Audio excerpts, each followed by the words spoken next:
안녕하세요. 이시우TV의 이시우입니다. 해당 분석은 초안 분석이며 최종 분석과 픽은 하단 댓글에 있는 링크로 문의 주시면 방입장 도와드리도록 하겠습니다. 방입장은 무료로 진행되며 절대 금전적인 요구를 일체하지 않습니다. 이번 분석은 승부식 149회차 해외 축구 4경기 분석 진행해 보겠습니다. 도르트문트는 전통적으로 4-2-3-1 포메이션을 기반으로 공격적인 축구를 펼치며 빠른 전환과 측면 돌파를 중시합니다. 최근 메넨글라트바흐전에서 1대1 무승부를 기록하며 공격 전개 시 세밀한 부족과 결정력 부재가 드러났습니다. 말런과 기튼스가 측면 돌파와 스피드를 활용해 상대 수비 뒷공간을 공략하지만 브란트와 아데에미 같은 핵심 창의적 자원의 부상으로 공격의 유기적인 움직임이 제한적입니다. 중원에서는 자비처가 공격형 미드필더 역할을 수행하며 패스 공급과 중거리 슛으로 변화를 주고 있으나 상대 수비를 흔드는 데는 역부족입니다. 최전방 기라시는 신체 조건과 제공권 싸움에서 강점을 지니지만 패스 지원이 원활하지 않아 고립되는 경우가 많습니다. 수비에서는 안톤과 쥘레가 부상으로 이탈하며 찬과 슐로터백이 중앙 수비를 책임집니다. 슐로터백은 대인 마크와 공중볼 경합에서 뛰어난 활약을 펼치지만 상대 빠른 공격 전개에 대한 대응 속도가 다소 아쉽습니다. 바르셀로나는 4-2-3-1 포메이션을 바탕으로 점유율을 중시하는 지공 전개를 구사하며 최근 베티스전에서 2대2 무승부를 기록하며 공격력은 여전히 위협적임을 입증했습니다. 야말과 하피냐는 측면에서 드리블 돌파와 빠른 패스를 통해 기회를 창출하며 페드리는 정교한 전진 패스로 팀의 공격을 조율하고 있습니다. 최전방에서는 레반도프스키가 위치하며 연계 플레이와 침투 능력을 활용해 도르트문트의 수비 라인을 흔들 가능성이 큽니다. 다만 바르셀로나의 수비 밸런스는 다소 불안정한 모습을 보입니다. 홀딩 미드필더 역할을 맡은 카사도는 수비적인 역량이 완전하지 않아 상대 중원의 압박을 효과적으로 차단하지 못할 수 있습니다. 수비 라인에서는 쿠바르시와 마르티네즈가 출전할 예정이지만 도르트문트의 빠른 측면 돌파를 상대로 수비적 약점이 노출될 가능성이 큽니다. 이 경기는 바르셀로나가 점유율을 기반으로 경기를 주도하고 도르트문트의 수비적 약점을 공략하는 양상으로 전개될 전망입니다. 도르트문트는 주요 자원의 결장으로 인해 공수 양면에서 약화된 상태지만 역습 상황에서 말런과 기튼스의 스피드를 활용해 득점을 노릴 여지는 남아 있습니다. 반면 바르셀로나는 공격력이 여전히 강력하지만 수비 밸런스가 불안정해 무실점 경기를 기대하기는 어렵습니다. 치열한 공방 끝에 바르셀로나가 한 골 차 승리를 거둘 가능성이 크며 스코어는 제한적인 범위에서 형성될 것으로 보입니다. 유벤투스는 4-2-3-1 포메이션을 기반으로 역습 전개에 강점을 보이며 빠른 측면 돌파와 중앙 연계를 통해 상대 수비를 공략하는 스타일을 지향합니다. 최근 볼로냐전에서 2대2로 비기며 블라호비치의 제공권과 일디즈, 콘세이상의 개인 돌파 능력을 활용한 공격이 돋보였습니다. 블라호비치는 최전방에서 공중볼 경합과 수비수 압박을 통해 득점 기회를 만들어내며 콘세이상은 폭발적인 스피드로 측면 돌파 후 크로스를 공급하는 역할을 수행합니다. 그러나 측면 수비는 문제점으로 남아 있습니다. 주전 측면 수비수 캄비아소의 부상으로 로이가 대체 출전하며 수비 안정감이 떨어질 수 있습니다. 로이는 적극적인 오버래핑은 가능하나 수비 전환 시 포지션 이탈이 잦아 상대의 측면 침투에 노출될 위험이 큽니다. 중앙 수비는 칼룰루, 가티, 다닐루로 구성된 변형 백스리가 경기를 조율하며 공중볼과 대인 방어에서 비교적 안정적이지만 상대가 맨체스터 시티처럼 다채로운 공격 패턴을 구사하는 팀일 경우 압박을 견뎌내기가 쉽지 않아 보입니다. 맨체스터 시티는 4-3-3 포메이션을 바탕으로 볼 점유와 조직적인 패스 플레이를 통해 상대를 압도하는 전술을 주로 사용합니다. 최근 팰리스전에서도 2대2로 비기며 전반적인 경기 주도권을 잡았으나 후방 불안으로 인해 승리를 놓쳤습니다. 더 브라이너가 부상에서 복귀해 중원에서 창의적인 패스를 공급하며 홀란드는 그의 패스를 받아 득점 기회를 창출하고 있습니다. 도쿠와 사비뉴는 측면에서의 개인기와 속도를 활용해 유연한 공격 옵션을 제공합니다. 그러나 수비 라인은 여전히 불안정합니다. 스톤스, 아칸지, 아케가 모두 부상으로 결장의 디아스, 그바르디올, 워커가 수비진을 구성해야 합니다. 특히 디아스와 그바르디올은 수비 시 공중볼과 위치 선정에는 강점을 보이지만 역습 상황에서 상대 빠른 공격수들의 침투를 막아내기에는 부담이 클 수 있습니다. 수비 전환이 느린 점은 유벤투스의 빠른 역습에 취약한 부분으로 작용할 수 있습니다. 종합적으로 맨체스터 시티가 경기를 주도하며 높은 볼점유율을 유지할 가능성이 큽니다. 하지만 유벤투스는 블라호비치와 콘세이상을 활용한 역습으로 시티의 측면 수비 불안정을 공략할 수 있습니다. 두 팀 모두 수비 라인의 불안 요소가 뚜렷한 안타전 양상의 경기로 전개될 가능성이 큽니다.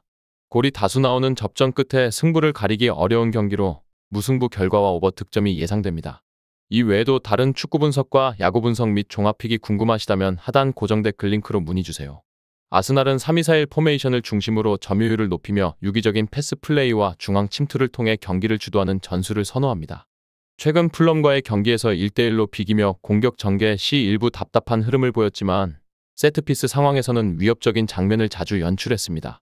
하베르츠가 중앙에서 기대에 미치지 못하는 활약을 펼친 반면 사카와 트로사르는 측면에서 활발하게 움직이며 공간을 창출하고 웨데고르는 날카로운 전진 패스로 공격의 중심을 잡고 있습니다. 수비 측면에서는 가브리엘과 칼라피오리의 복귀가 예상되며 살리바와 함께 안정적인 변형 백스리 라인을 구성할 수 있습니다. 이들의 결속력 있는 수비력은 상대의 역습을 차단하고 빌드업 과정에서도 안정감을 제공할 것입니다. 중앙 미드필더 자원인 라이스와 조르지뉴의 적극적인 수비 가담과 패스 분배는 중원 장악의 중요한 요소로 작용할 것으로 보입니다. 아스날은 강한 압박과 세밀한 패스 플레이를 통해 상대 수비를 흔들며 경기 주도권을 유지할 가능성이 큽니다. 반면 모나코는 4-2-3-1 포메이션을 기반으로 빠른 역습과 측면 전개를 통해 기회를 창출하는 데 집중합니다. 최근 툴루즈전에서 2-0 승리를 거두며 조직적인 역습 능력을 입증했으나 핵심 공격수 발로군의 부상은 뼈아픈 전력 손실입니다. 그의 공백을 메우기 위해 엠볼로가 최전방에 나설 예정이지만 침투 능력보다는 공중볼 경합과 연계 플레이에 더 강점을 지니고 있어 공격 패턴이 다소 단순해질 우려가 있습니다. 수비에서는 신고와 마위사의 결장으로 인해 살리수와 캐러가 센터백 조합을 구성할 예정입니다. 그러나 두 수비수 모두 최근 경기에서 안정감을 충분히 보여주지 못했으며 라인 컨트롤과 제공권 싸움에서 약점을 드러낸 바 있습니다. 풀백 자원들의 수비 가담이 적극적으로 이루어져야 아스날의 측면 공격을 효과적으로 차단할 수 있을 것입니다. 경기 양상은 아스날이 점유율을 앞세워 경기를 지배하고 상대 수비를 세트피스와 빠른 패스 전개로 공략하는 흐름이 예상됩니다. 모나코는 빠른 역습을 통해 득점을 노리겠지만 주요 공격 자원의 부재와 수비 라인의 약화로 인해 경기 운영에 어려움을 겪을 가능성이 큽니다. 공수 전환과 빌드업 과정에서 큰 차이를 보일 수 있는 만큼 아스날이 안정적인 경기 운영 끝에 신승을 거둘 가능성이 높습니다. 밀란은 4-2-3-1 포메이션을 기반으로 공격과 수비의 균형을 유지하며 경기를 주도하는 팀입니다.